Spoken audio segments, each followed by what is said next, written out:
4-5 అంశాలు మీ ముందు ప్రస్తావించేదానికి రావడం జరుగుతూ ఉంది. మొదటిది,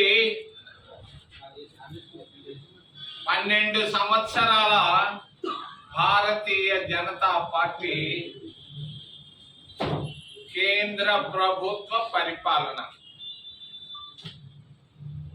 రెండవది, రేపో మాపో పూర్తి చేయబోయే 19 సంవత్సరాలు ముఖ్యమంత్రిగా పూర్తి చేయబోయే మా మిత్రుడు చంద్రబాబు నాయుడు గారి ఆస్థానం పరిపాలన. మూడవది, మా మిత్రుడు కుమారుడు, చెప్పకుండా ఉండలేను. ఆయన గమ్ముకుంటే నేను కూడా గమ్ముగా ఉండేవాడిని. ఆయన మావిగన్నట్టున్నాడు, జగన్మోహన్ రెడ్డి. నాలుగవది, ప్రత్యేక హోదా, దళిత క్రైస్తవులు,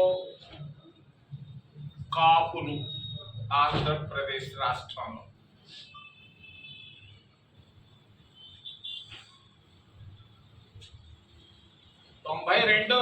డిసెంబర్ 6వ తారీఖున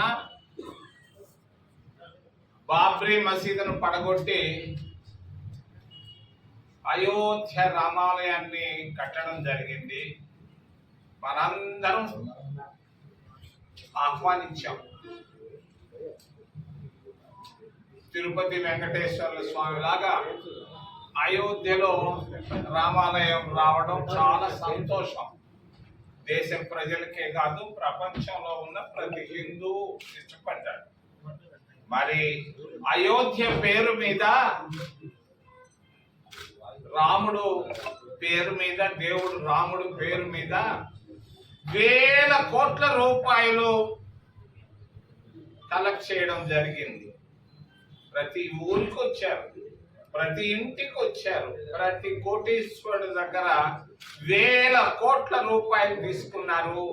మరి భారతీయ జనతా పార్టీ సోదరులు, మిత్రులు.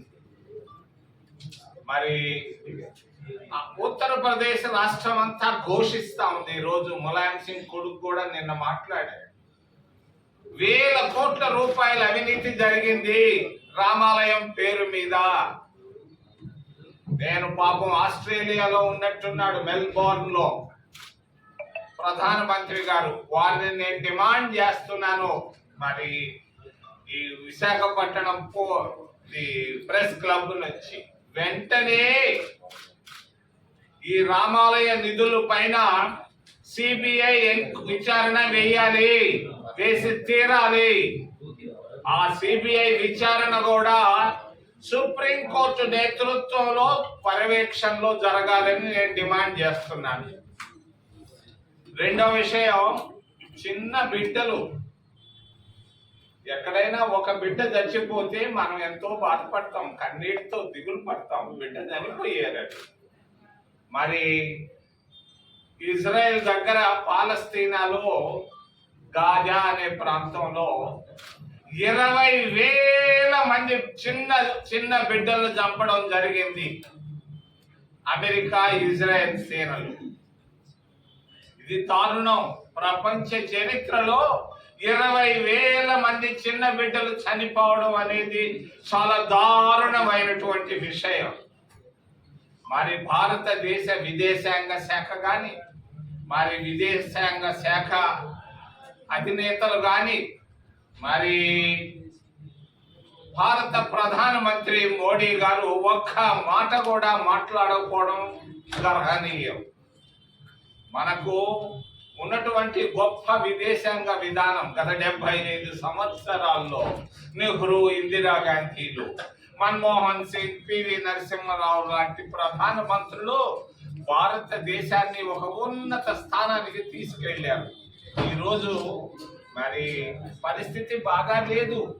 అందరూ నవ్వుకుంటున్నారు. ఎందుకు ప్రధానమంత్రి గారు 20,000 మంది చిన్న బిడ్డలు చనిపోతే నోరెత్తకుండా ఉన్నారు? ఎందుకు యుద్ధం మొదలయ్యే 2 రోజుల ముందు బెంజమిన్ నెతన్యాహు దగ్గరికి ఎందుకు వెళ్ళారు? ఏమి ముచ్చట్లు ఆడారు? ఏం జరిగింది వారిద్దరి మధ్య?